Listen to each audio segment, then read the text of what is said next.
بسم الله الرحمن الرحيم، والصلاة والسلام على رسول الله سيدنا محمد صلى الله عليه وسلم.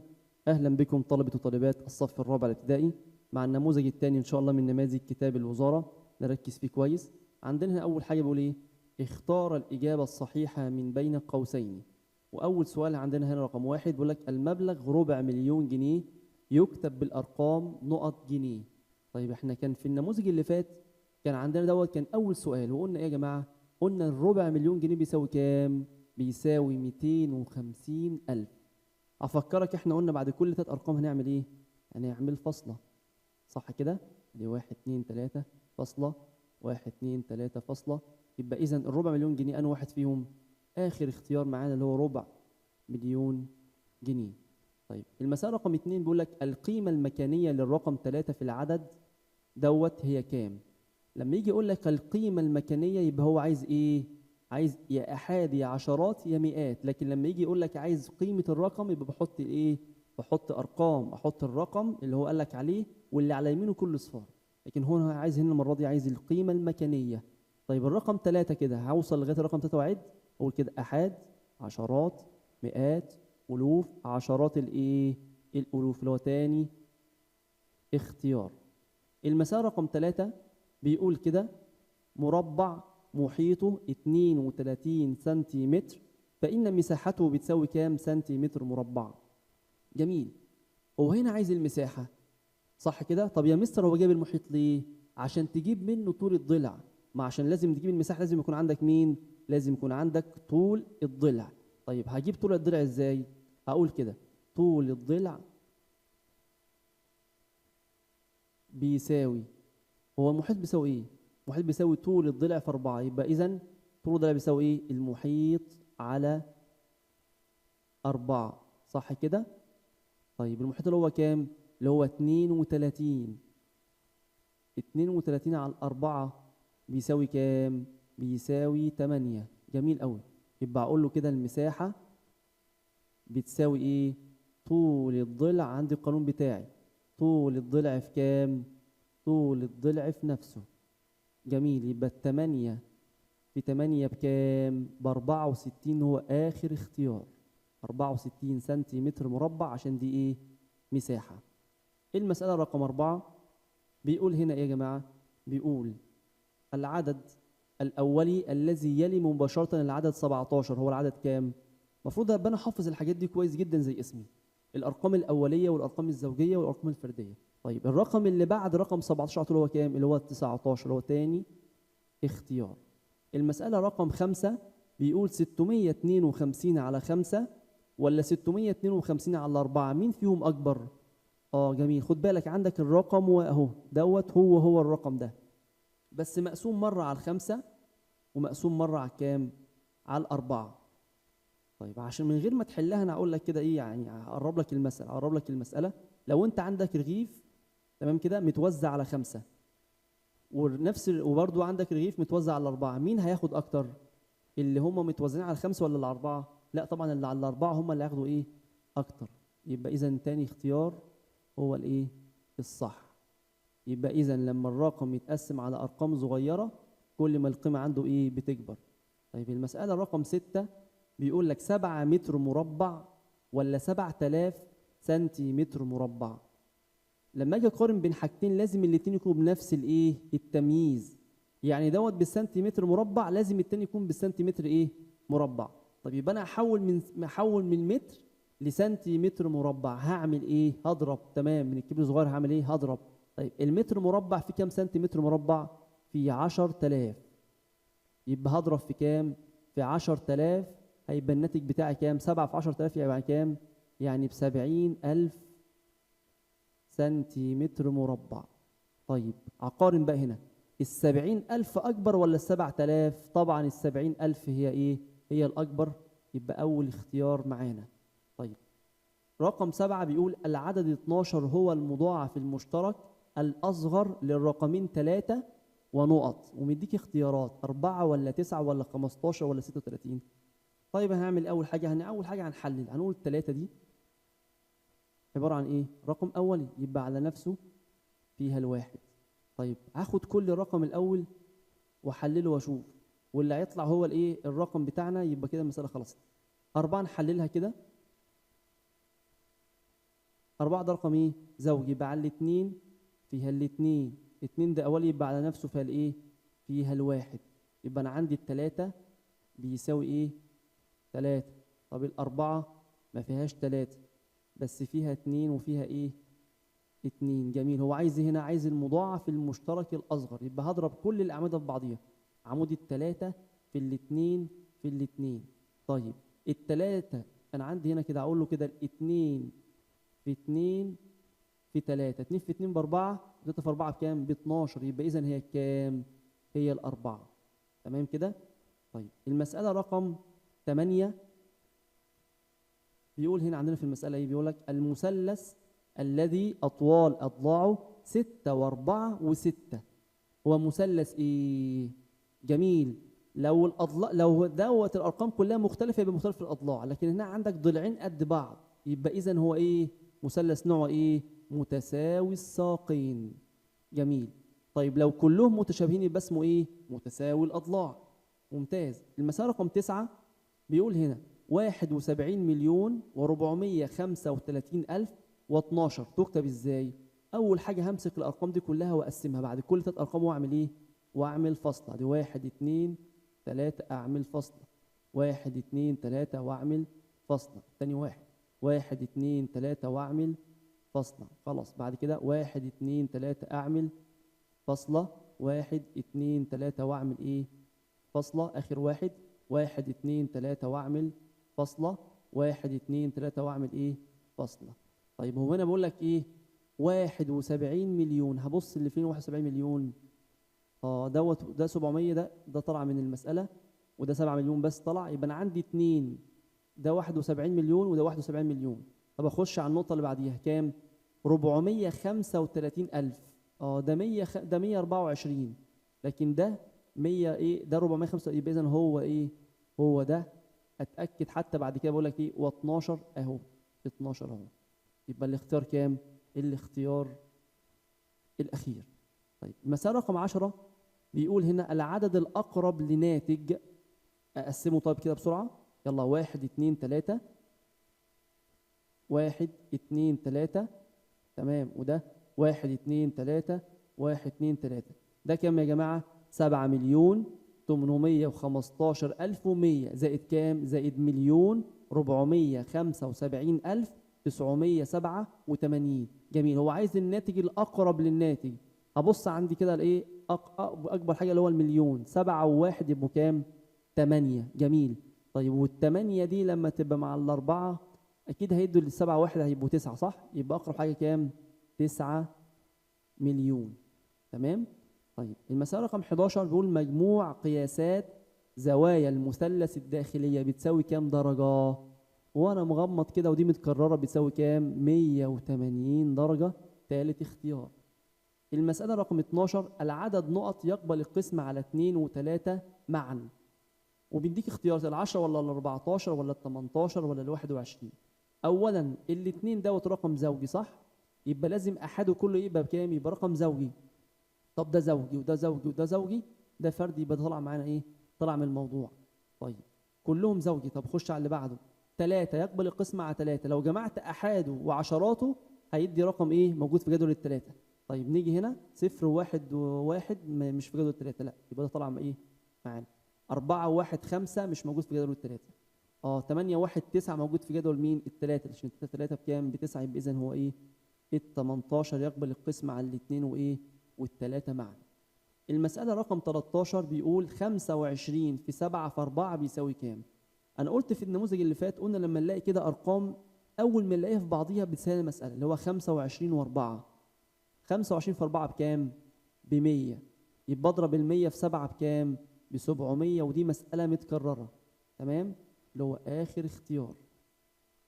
المسألة رقم 14 العامل المشترك الأكبر للعددين 8 و12. هو عايز مين؟ عايز عين ميم ألف. عين ميم ألف. هحلل له الثمانية أول حاجة. يلا بينا نحلل الثمانية. أهي الثمانية ده رقم زوجي، يبقى على الاثنين فيها الكام؟ فيها الأربعة. 4 ده زوجي، يبقى على الاثنين فيها الاثنين. أولي يبقى على نفسه فيها الإيه؟ الواحد. طيب نحلل كام ال 12 على الناحية التانية هنا، نقول له ال 12. 12 ده رقم إيه؟ زوجي، يبقى على الاتنين نصها 6 زوجي، على الاتنين نص الستة كام؟ 3. أولي يبقى على نفسه فيها الواحد، يبقى إذا التمانية أهي بتساوي كام؟ 2 في 2 في 2. طيب وال 12 فيها 2 يبقى تحت الاتنين، فيها 2 تانية يبقى تحت الاتنين التانية. طب فيها 2 تالتة؟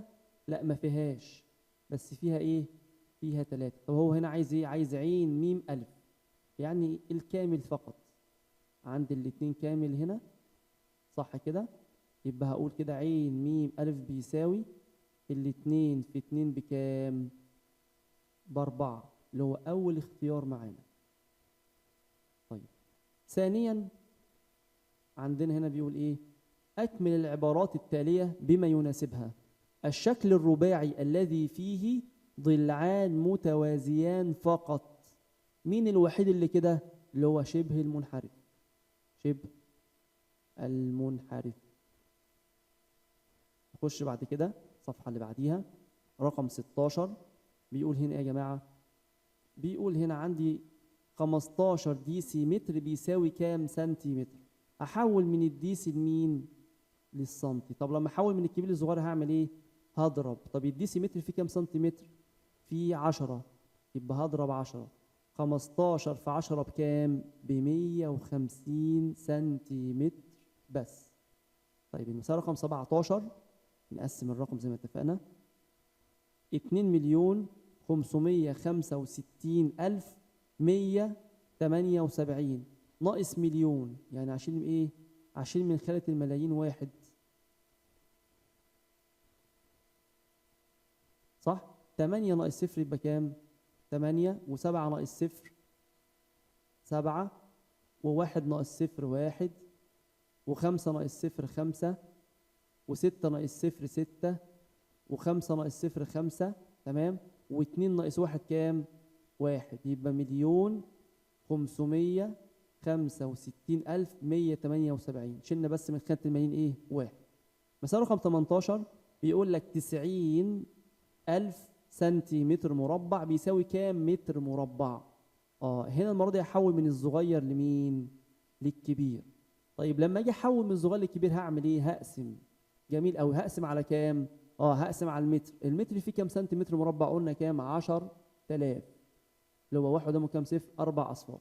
يبقى الأربع أصفار راحوا مع الأربع أصفار، يتفضل لي مين بس؟ يتفضل لي 9.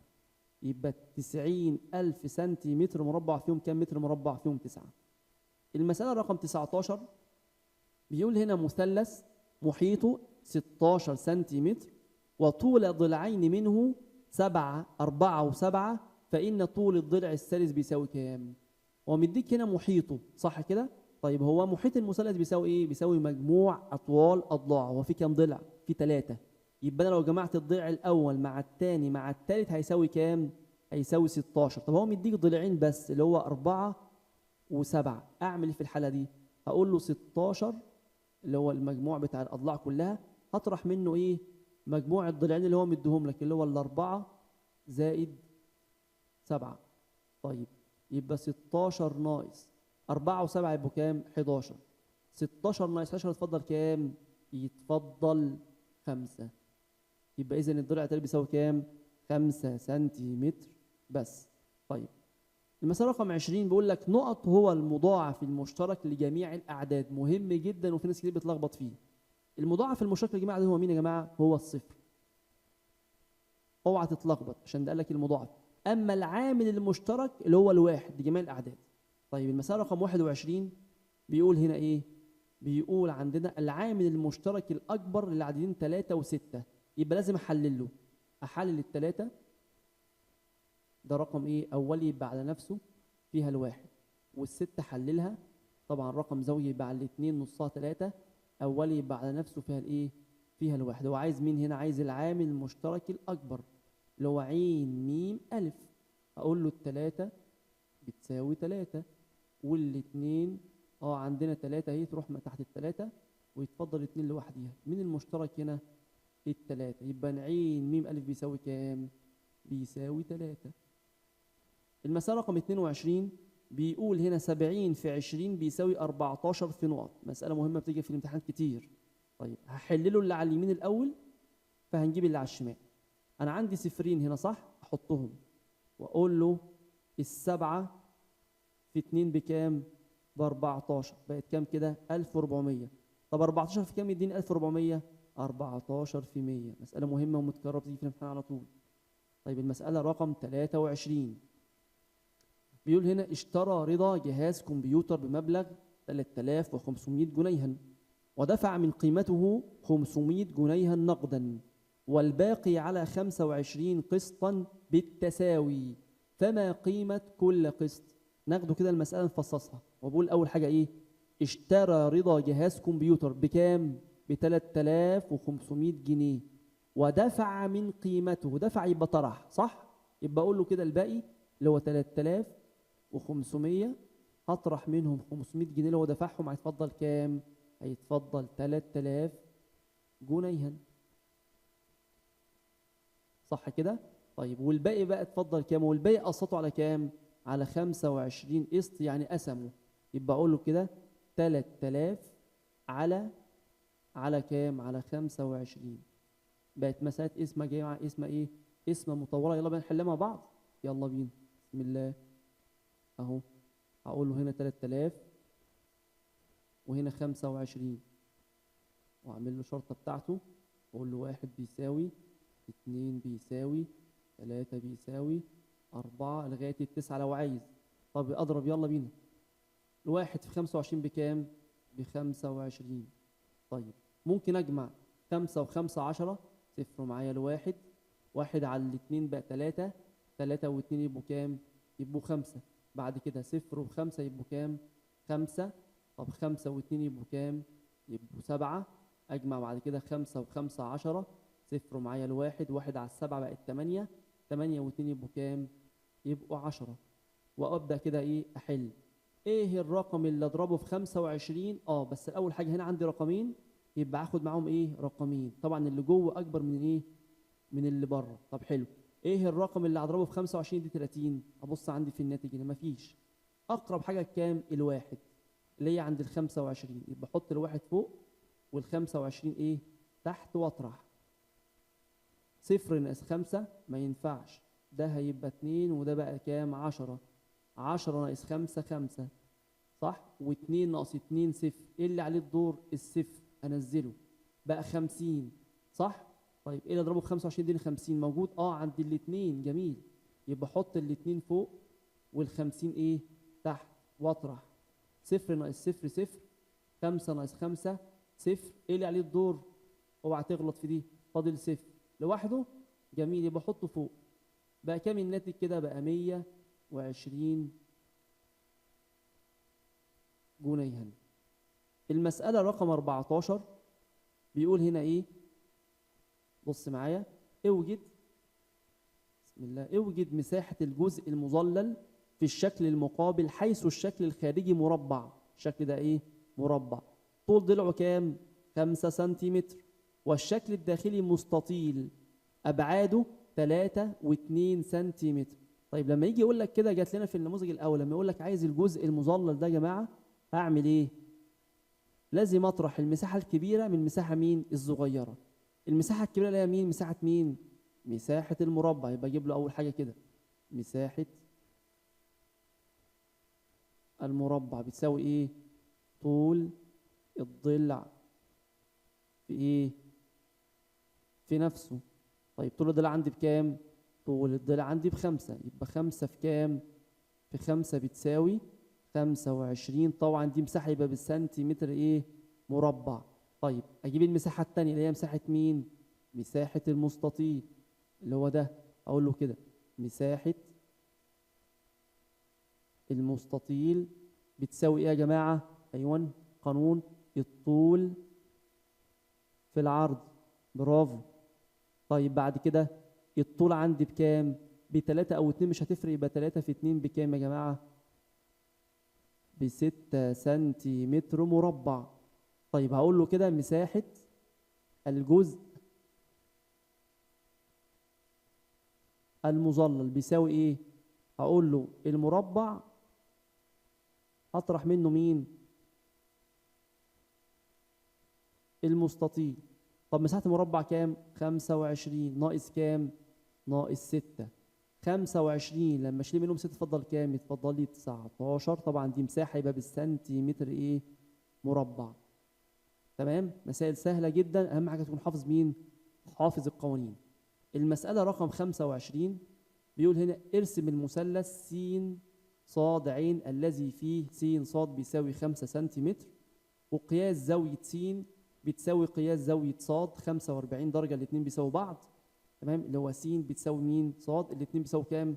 كل واحدة 45. وبعد كده بقول لك احسب قياس زاوية ع بدون استخدام المنقلة.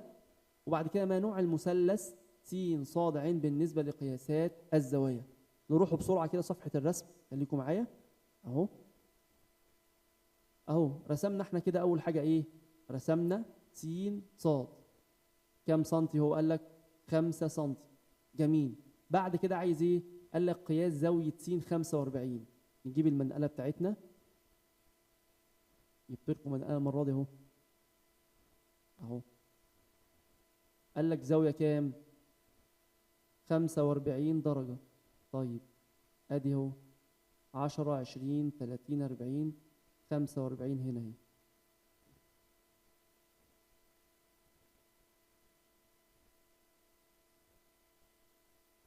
عملنا النقطة ايه؟ النقطة بتاعتنا. نشيل ده دلوقتي ونوصل. هات المسطرة.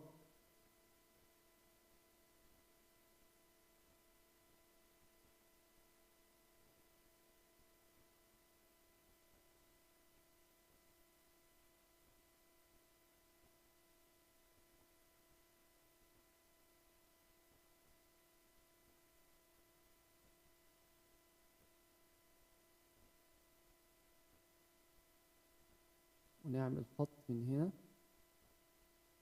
اتجاه النقطة اللي احنا ايه؟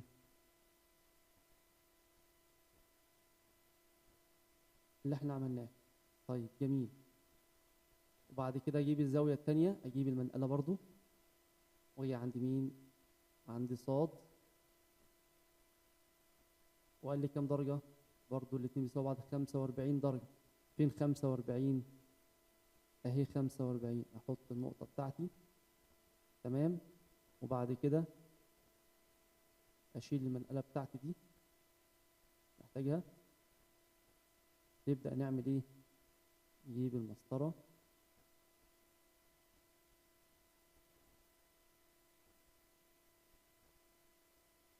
اتدرب على المثلثات عشان الحاجات دي مهمة جدا جدا جدا.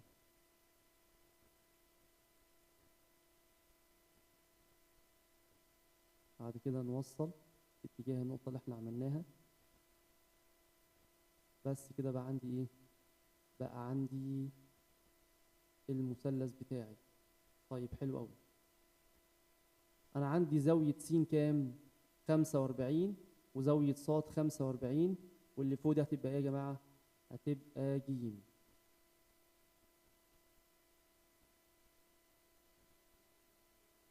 تمام كده. طيب هو عايز ايه بعد كده؟ بيقول لك احسب قياس زاوية ع بدون استخدام المنقلة. طيب انا عندي دي 45 صح كده؟ الزاوية دي بتساوي كام؟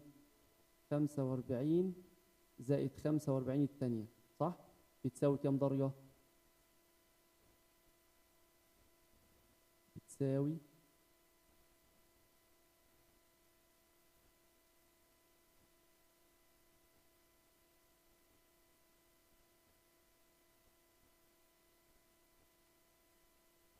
90 درجة. تمام؟ طيب الاتنين دول مجموعهم كام؟ 90. طيب اجيب الزاوية التالتة ازاي؟ اقول كده 180.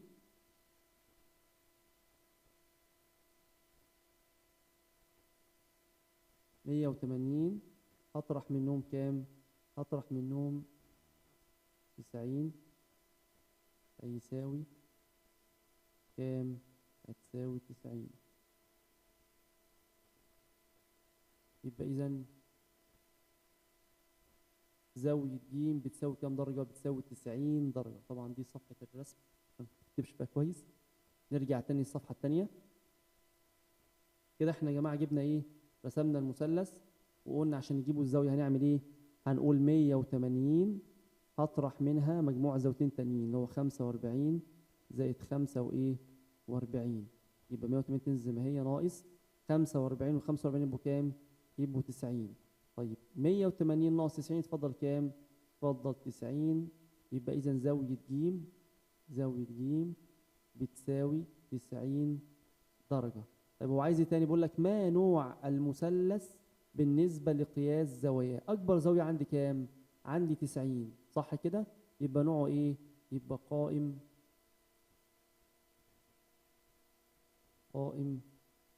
الزاوية. تمام؟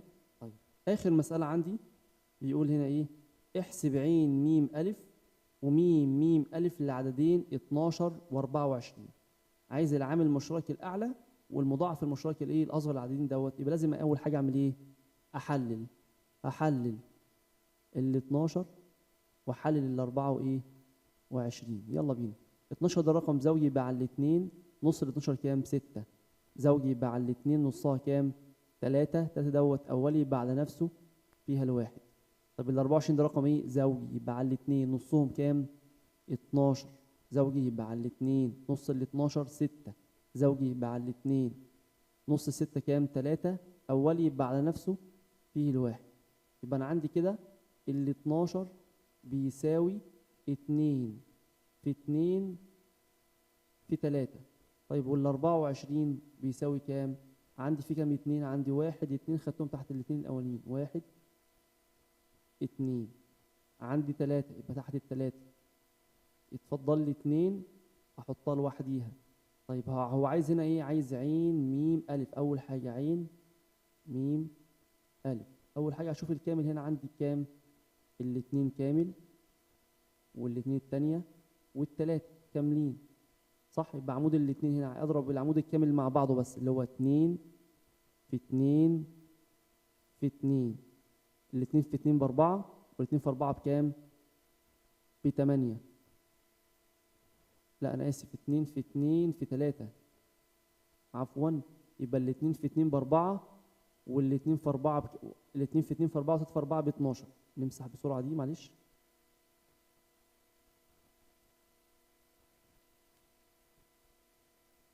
بقت كام؟ بقت 12.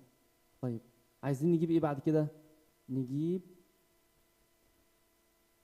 ميم ميم ألف. نقول له ميم ميم ألف. طيب ميم ميم ألف بنعمل ايه؟ بنضرب كل الأعمدة في بعضها، عمود الاتنين وعمود الاتنين وعمود التلاتة وعمود الاتنين الايه؟ الرابعة. يبقى إذا 2 في 2 في 3 في 2 بيساوي الاتنين في 2 بكام؟ ب4 صح؟ طيب والاتنين في 3 بكام؟ ب6. والأربعة في 6 ب24. يبقى أنا جبت العين ميم ألف اللي هو 12 وجبت الميم ألف اللي هو كام؟ 24. وكده النموذج خلص يا جماعة. وكده يا جماعة النموذج معانا خلص. تمام؟ ففي أي مشكلة معاك في أي مسألة أو في أي حاجة مش فاهمها سيبها لي في التعليقات، وإن شاء الله يعني أعمل لكم حاجة بإذن الله فيديو أشرح لكم فيه أي حاجة أنتوا عايزينها. وأشوفكم إن شاء الله في النموذج التالي. والسلام عليكم ورحمة الله وبركاته.